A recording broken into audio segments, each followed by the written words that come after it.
Ay, yura, Donnie Pangilinan, sino nga itong kadate mo? September 17, 2024, namata ng mga marites itong si Donnie na may kasamang sexy at magandang babae.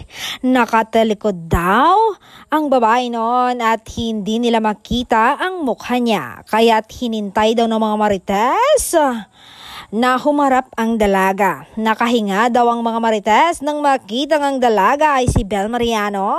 Sobrang sweet kasi ng binata sa dalaga, kung asikasuhin niya ay parang asawa niya. Kaya't nanigurado ang mga marites.